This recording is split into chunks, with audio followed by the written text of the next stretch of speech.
নমস্কার, আপনারা শুনছেন 221B হ্যারিসন রোড। বাংলার ভূত, বাংলার ভয়, উল্টোপাল্টা গল্প নয়। আমি সুমি, আর আমার সাথে আছে প্রত্যয়। আজ আপনারা শুনবেন আমাদের এই বছরের দ্বিতীয় এপিসোড, অঙ্কিতা ঘোষের লেখা গ্রাম বাংলার ভূতের গল্প ঠাকুমার ভুতুরে গপ্প। আমাদের আজকের গল্পে ঝন্টুর ভূমিকায় সৌরভধ্বনি সাহা, ঝন্টুর বাবা, ঝন্টুর মা এবং জাভেদ মিয়ার ভূমিকায় প্রত্যয়, ঠাকুমা ও ঝন্টুর মায়ের ভূমিকায় বর্ণালী, দারোগা ও ঝন্টুর মামার ভূমিকায় আমি সুমিতেন্দ্র এবং গল্প পাঠে ও ঝন্টুর বাবার ভূমিকায় প্রত্যয়। কিন্তু গল্প শুরু করার আগে একটা ছোট্ট কথা আপনাদের সকলকে জানাতে চাই। রিসেন্টলি আমাদের ইনবক্স submit.221b@gmail.com-এ আমরা অনেক মেল পাচ্ছি। সেই মেলগুলোতে অনেকে, মানে আপনাদের মতোই অনেকে, কিছু সত্যি ভৌতিক ঘটনা লিখে পাঠাচ্ছেন আমাদের। তার মধ্যে কয়েকটা আমরা দুজনে পড়েছি এবং সত্যি কথা বলছি, আপনাদের সাথে যদি শেয়ার করতে পারি খুব ভালো লাগবে। এটা নিয়ে আমরা একটা পোল করেছি, সেটা আপনারা আমাদের কমিউনিটি বা পোস্ট সেকশনেও দেখতে পারেন। তো সেখানেও মোটামুটি রেসপন্সটা খুব পজিটিভ। সেই জন্যই আমরা ঠিক করলাম যে এই শনিবার, আসছে শনিবার, প্রথমবার একটা এক্সপেরিমেন্টাল এপিসোড অন গ্রাম বাংলার ভৌতিক ঘটনা প্রেজেন্ট করব, নিয়ে আসব। এই শনিবার ঠিক রাত 10টার সময় আসবে। আশা করি আপনারা শুনে জানাবেন। আশা করি সবার খুবই ভালো লাগবে, কারণ ঘটনাগুলো খুবই সুন্দর এবং অত্যন্ত স্কেয়ারি। তাহলে আর দেরি না করে শুরু করছি আজকের গল্প। অ্যাজ ইউজুয়াল ভিডিওটাকে লাইক, হাইপ আর শেয়ার করতে কিন্তু ভুলবেন না।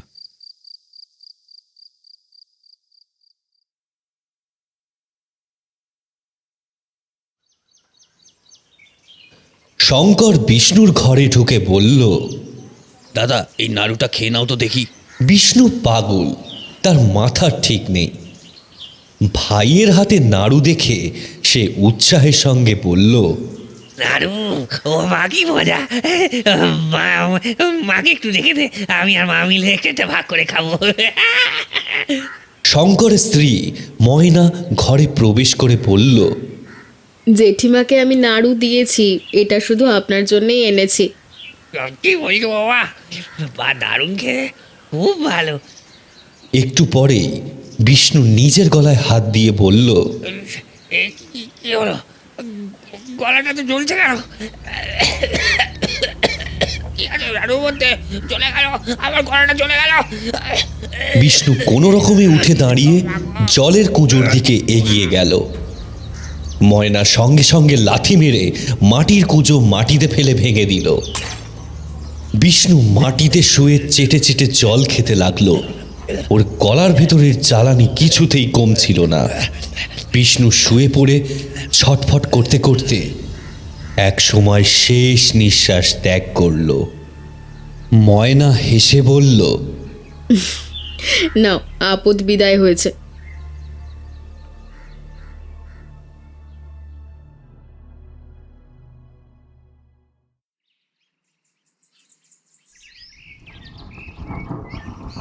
সকাল থেকেই আকাশ যেন মেঘের আড়ালে মুখ ভার করে বসে রয়েছে। ঝন্টুর মা ঝন্টুকে অনেক করে বারণ করা সত্ত্বেও ও খেলতে বেরিয়েছে। স্কুল ফাইনাল পরীক্ষার পর ঝন্টুর আর ওর বন্ধুদের খেলার পরিমাণটাও বেশ অনেকটা বেড়েছে। মাঠে ঘাটে ঘুরে ঘুরে সারাদিন খেলে বেড়ায়। ঝন্টুরা আজ খেলতে খেলতে গ্রামের শেষ প্রান্তে জঙ্গলের কাছে পৌঁছে গেছে। এদিকটায় লোকজনের সমাগম একেবারেই নেই। একসময় নাকি এই জঙ্গলে ডাকাতের দল থাকত, সেই জন্য গ্রামের কেউ এই দিকে আসতো না। তারপর আস্তে আস্তে কবে যে এই দিকটা এই গ্রাম থেকে একেবারেই মুছে গেল কে জানে। এখনো কেউ এই দিকটায় আসে না। এখানে এসে ওরা দেখল জঙ্গলের ঠিক সামনে একটা ছোট্ট কুটির রয়েছে। কুটির আছে মানে তার ভিতরে কোনো মানুষও থাকে, কিন্তু এই দিকে যে মানুষ থাকে তা ওরা কেউ জানতো না।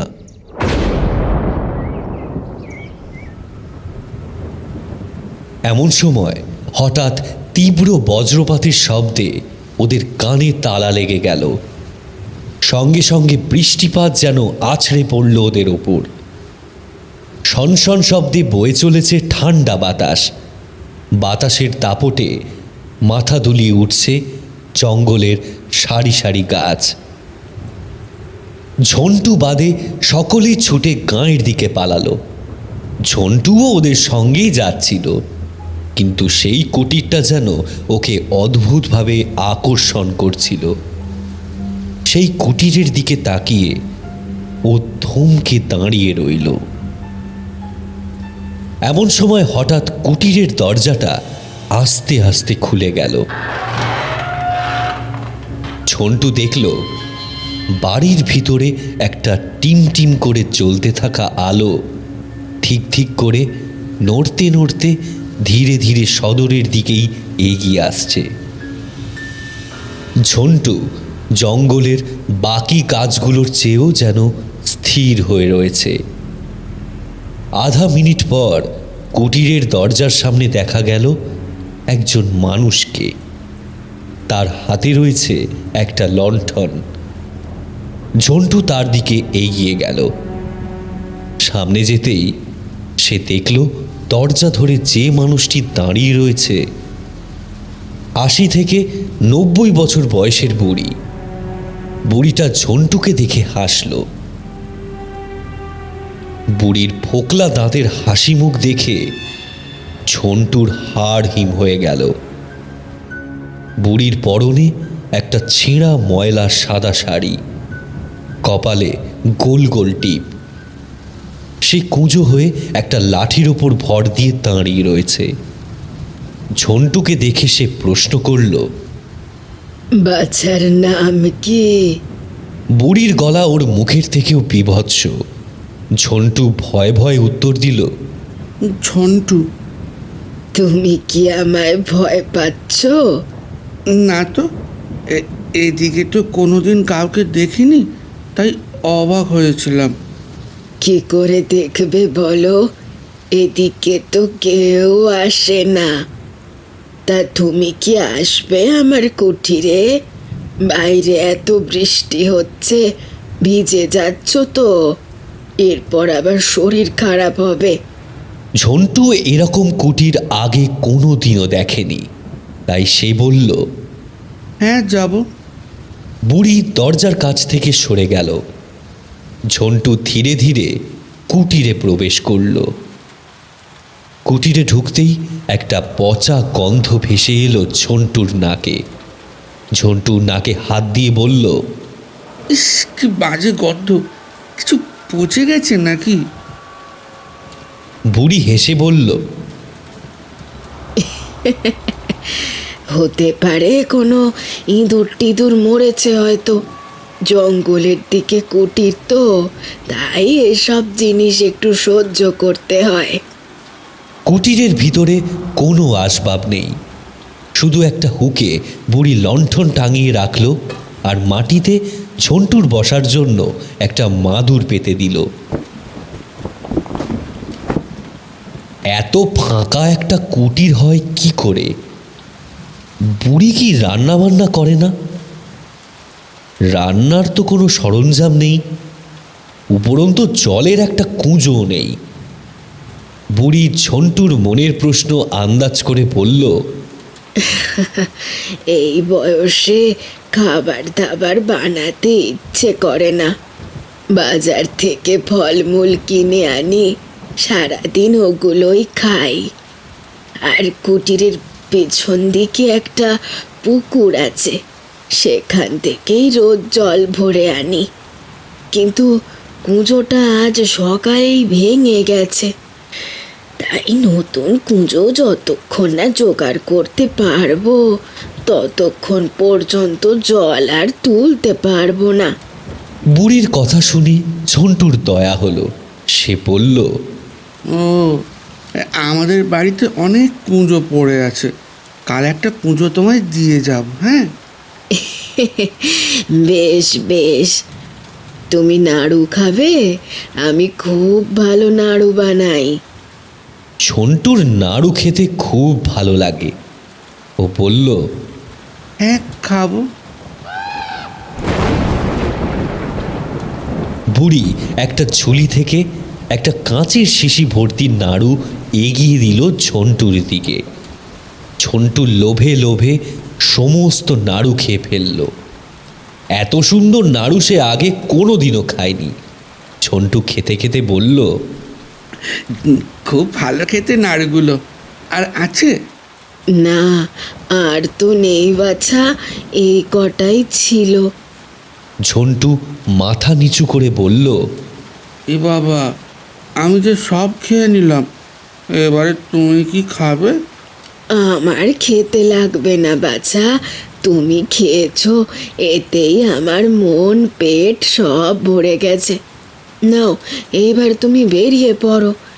বৃষ্টিটা অনেকটা ধরেছে বুঝলে, সন্ধেও হয়েছে, তোমার মা বাবা নিশ্চয়ই চিন্তা করছে। ঝন্টু উঠে দাঁড়িয়ে পড়ল। তারপর বলল, আমি তোমায় কি বলে ডাকবো বলো তো? বুড়ি কিঞ্চিত হেসে বলল, তুমি বরং আমায় ঠাকুমা বলেই ডেকো। না না, ঠাকুমা তো একজন ছিল আমার, আগের বছর মারা গেছে। তোমায় তো আজ নতুন দেখলাম। বেশ, তাহলে আমায় নতুন ঠাকুমা বলে ডেকো।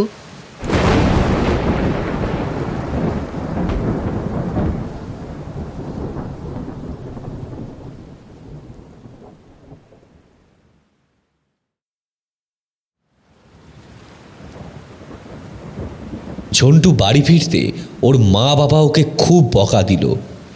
বলল যে এই দুর্যোগে এতক্ষণ সে কোথায় ছিল।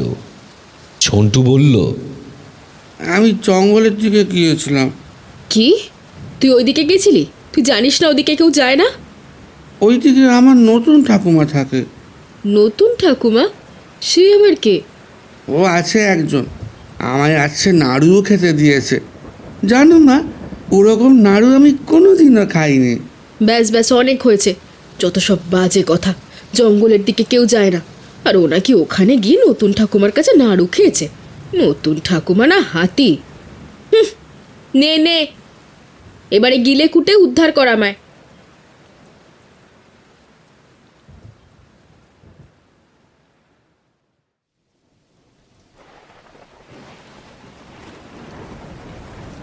রাত্রিবেলা বৃষ্টি নামলো ঝমঝমিয়ে।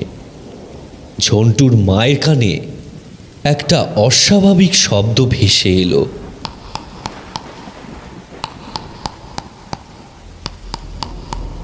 দাঁতে দাঁত ঠুকলে যে কটকট করে শব্দ হয়, এই শব্দটা ঠিক সেরকম।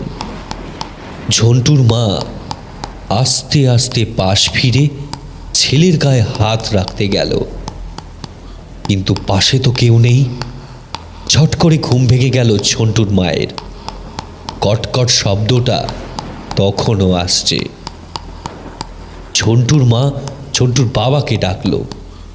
এই, কি গো, শুনছো? দেখো না ছেলেটা কোথায় গেল। কোথায় আবার যাবে? দেখো, রান্নাঘরে চুরি করে আচার খেতে গেছে। না গো, আমার খুব ভয় করছে। এই শব্দটা একবার শোনো। কোন সব? কথাটা বলতে গিয়েও থেমে গেল ঝন্টুর বাবা। একটা কটকট শব্দ পাওয়া যাচ্ছে ঠিকই, কিন্তু সেটা কোথা থেকে আসছে বোঝা যাচ্ছে না। ঝন্টুর বাবা বলল, ঘরটা এত অন্ধকার যে কিছু দেখা যাচ্ছে না। হ্যারিকেনের আলোটা একটু বাড়াও তো। ঝন্টুর মা আলো বাড়িয়ে দিল। না, খাটে ঝন্টু নেই, এমনকি রান্নাঘরেও নেই। ঝন্টুর বাবা বলল, পুরো বাড়ি ঘুরে এলাম, কিন্তু ঝন্টু কোথাও নেই। কটকট শব্দটা তখনও আসছে। ঝন্টুর বাবা গোটা ঘরে আলো ঘুরিয়ে দেখল, কিন্তু সেই শব্দের উৎস খুঁজে পেল না। বিরক্ত হয়ে বলল, এই ছেলেটাকে আজ হাতে পেলে খুব ঠ্যাঙাবো। খুব পা হয়েছে ওর, পা ভেঙে বাড়িতে বোস করিয়ে রাখবো। ঝন্টুর মা কাঁদতে কাঁদতে বলল, কিন্তু আগে তোকে খুঁজে পেতে হবে। আর এই শব্দটাই বা কোথা থেকে আসছে? দূর বাবা, শব্দ আসছে আসুক। বৃষ্টির মধ্যে হাওয়া দিচ্ছে, তাই জন্য হয়তো জানালা দরজা বা অন্য কিছু থেকে আসছে শব্দটা।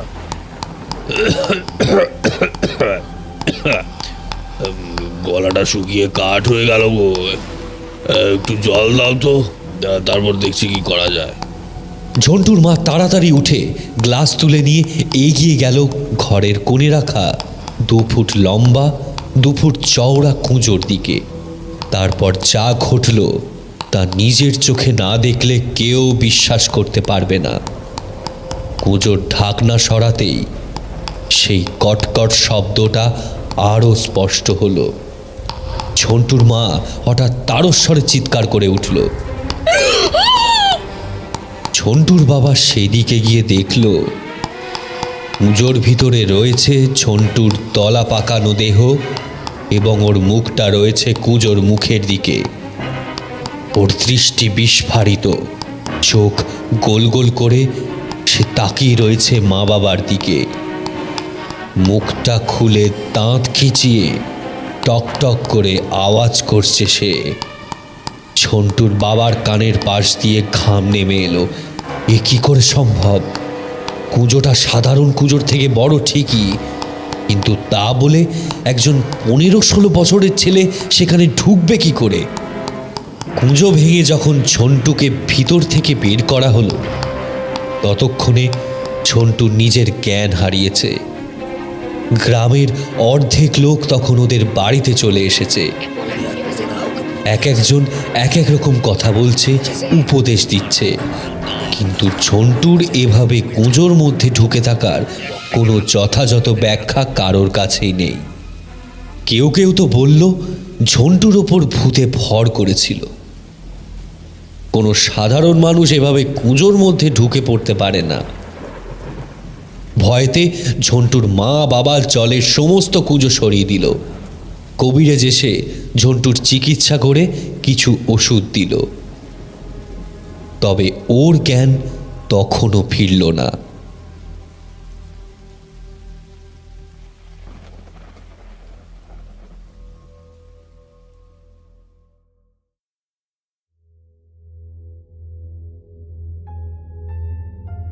সাত দিন ধরে ঝন্টুর জ্ঞান ফেরেনি। ছেলেটা না কিছু খেয়েছে, না একেবারে চোখ মেলে তাকিয়েছে।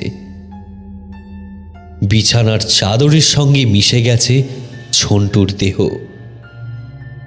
শহরের ডাক্তার এসেও দেখে গেছেন, কিন্তু কোনো রোগ ধরা পড়েনি। আজ ঝন্টুর মামা এসেছে ওকে শহরে নিয়ে যাওয়ার জন্য। গ্রামে থেকে ঝন্টুর মধ্যে বিরাজমান এই নামহীন অজানা রোগের চিকিৎসা করা একেবারেই সম্ভব নয়। ঝন্টুর পুরো পরিবার তাই ওকে শহরে নিয়ে যাচ্ছে। ঝন্টুদের টাকার অভাব নেই। ছেলের চিকিৎসার জন্য ঝন্টুর বাবা দিন রাত এক করে দিয়েছে। ঝন্টুর মা কেঁদে কেঁদে ছেলেকে বুকে জড়িয়ে বসে থাকে সারা দিন। প্রত্যেকের নাওয়া খাওয়া মাথায় উঠেছে। ঝন্টুর মামা আজ এসেই বলল, বোন চল, আর দেরি করিস নে। আরে তাড়াতাড়ি স্টেশনে পৌঁছতে হবে তো নাকি? আর গরুর গাড়িটাও চলে এসছে। উত্তেজিত হয়ে ঝন্টুর মা বলল, চলো দাদা, আমার ছেলেটাকে কোলে নিয়ে বাইরে যাও, আমি ব্যাগপত্র নিয়ে বেরোচ্ছি। ঝন্টুর মামা এগিয়ে এসে ঝন্টুকে কোলে তুলতে গেল, কিন্তু হাড় গিলগিলে চেহারার ঝন্টুকে এক ফোঁটাও নড়াতে পারল না সে। এত ভারী কি করে হয়ে গেল ঝন্টু?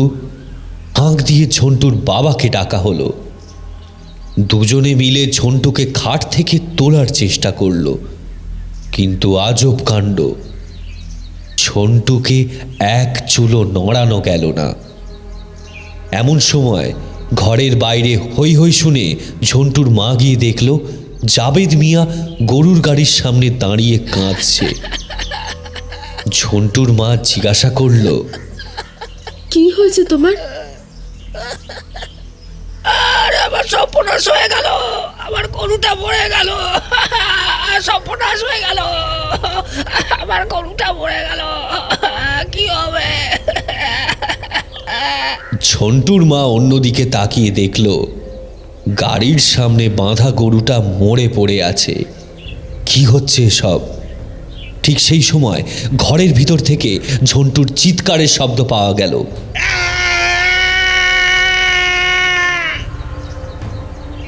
ঝন্টুর মা ছুটে ঘরে গিয়ে দেখল ওর বাবা আর মামা এক জায়গায় স্থির হয়ে দাঁড়িয়ে রয়েছে। তাদের নিজের জায়গা থেকে যেন নড়ারও ক্ষমতা নেই, কারণ তারা চোখ বড় বড় করে দেখছে এক অপ্রাকৃতিক দৃশ্য। ঝন্টু বিছানা ছেড়ে 5 হাত উপরে উঠে শূন্যে ভাসছে। ঘরের ভিতরের জিনিসপত্র দুমদাম মাটিতে পড়ছে।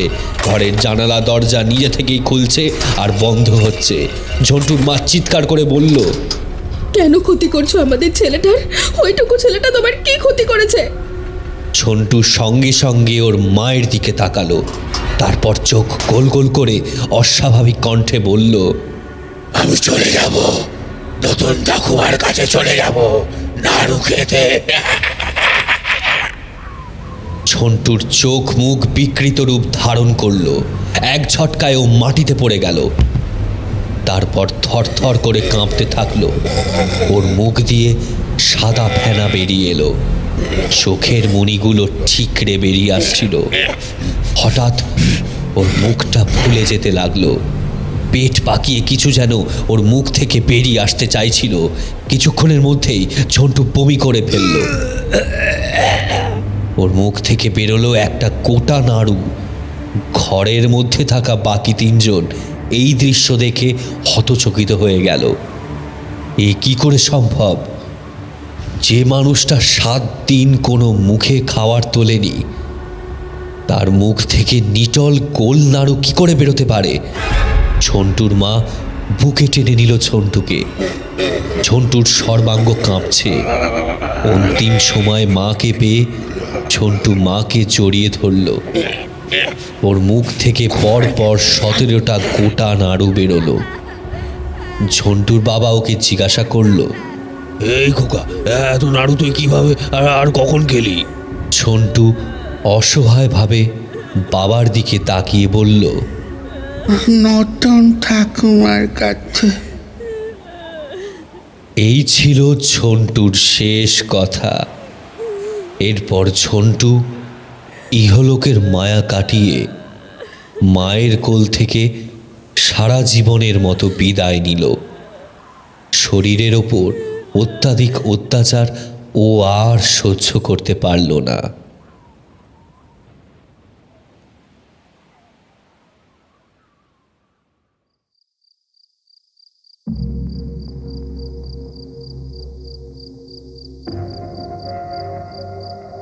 ঝন্টুর মুখাগ্নি করে ফিরে এলো ঝন্টুর বাবা।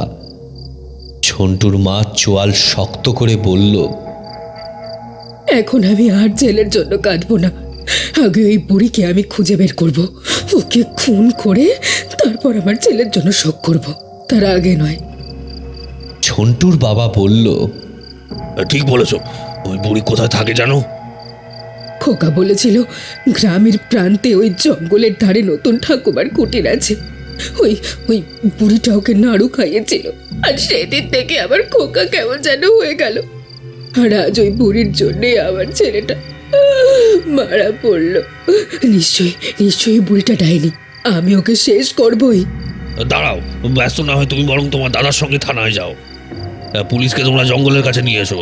আমি ততক্ষণে বুড়িকে কথায় ফাঁসিয়ে রাখবো। বলা তো যায় না, হয়তো এই ঘটনার পরও পালাতে চাইবে। কিন্তু দারোগা কি বিশ্বাস করবে? করতেই হবে। এই গ্রামে আরো বাচ্চা আছে, তাদেরও তো ক্ষতি করতে পারে এই বুড়ি।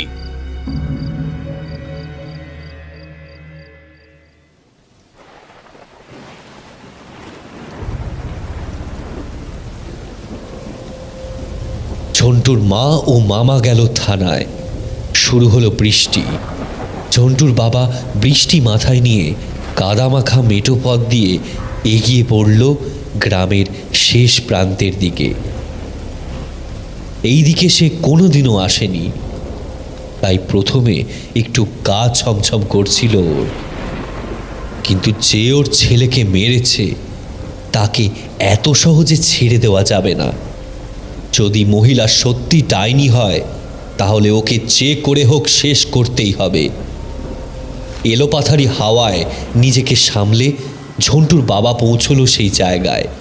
অবাক কাণ্ড, এখানে তো সত্যি একটা কুটির আছে। ভাঙাচোরা কুটিরের দরজার ওপারে টিমটিম করে আলো জ্বলতে দেখা যাচ্ছে। ঝন্টুর বাবা রাগের চোটে এক লাথি মেরে দরজা ভেঙে দিল। ঘরের মধ্যে মৃদু লণ্ঠনের আলোতে সে দেখল একজন বৃদ্ধা হাতে লাঠি নিয়ে ঝুঁকে দাঁড়িয়ে রয়েছে ঠিক ওর সামনে।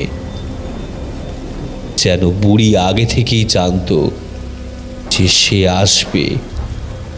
বুড়িকে দেখে ঝন্টুর বাবার হাত পা ঠান্ডা হয়ে গেল। এ কাকে দেখছে ও? এত বছর পর? বুড়ি ফোকলা দাঁতে হেসে বলল, কেমন আছিস শঙ্কর?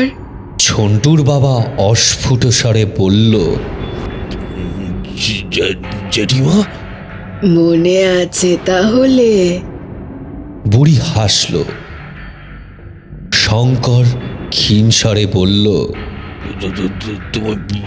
তুমি তো পালিয়ে গিয়েছিলে। না পালিয়ে আর উপায় কি ছিল বল? আমায় ঘরে বন্দি করে তোরা আমার পাগল ছেলেটাকে সম্পত্তির জন্য খুন করলি। ছেলেটা আমার কত কষ্ট পেয়েছিল সেদিন। ওই পাগল মানুষটা তোদের কি ক্ষতি করতো বলতো? ও বাড়ির বড় ছেলে ছিল। ওর নামে সমস্ত সম্পত্তি আসার পর থেকে তোরা লোভে পড়ে ওকে মেরে দিলি। ও কি ওই সম্পত্তি নিয়ে কিছু করতে পারতো রে? সব তো তোদেরই হতো একদিন, কিন্তু তোদের আর তর সইল না। মেরে দিলি তোরা আমার বিষ্ণুটাকে, মেরে দিলি। তোরা তো আমাকেও মেরে দিতিস, কিন্তু আমার ছেলের মৃত্যুর প্রতিশোধ না নিয়ে আমি মরতাম কি করে বল? তাই বাড়ির কাজের লোককে গয়না দিয়ে হাত করে আমি বাড়ি ছেড়ে পালিয়ে গেলাম। আমি এত বছর পর আজ ফিরে এসেছি শুধুমাত্র আমার ছেলের মৃত্যুর প্রতিশোধ নিতে। এবারে বুঝলি তো, কোল থেকে সন্তান চলে গেলে কত কষ্ট হয়। এবারে আমার শান্তি হয়েছে। এবার আমি মুক্তি পাবো। তোমার শাস্তি হবে। ময়না গেছে পুলিশ ডাকতে, আমি সবাইকে সবটা বলে দেবো। তোমায় হাজত বাস করাবো আমি। আত্মাকে আর পুলিশ কি করে বন্দি করবে শঙ্কর?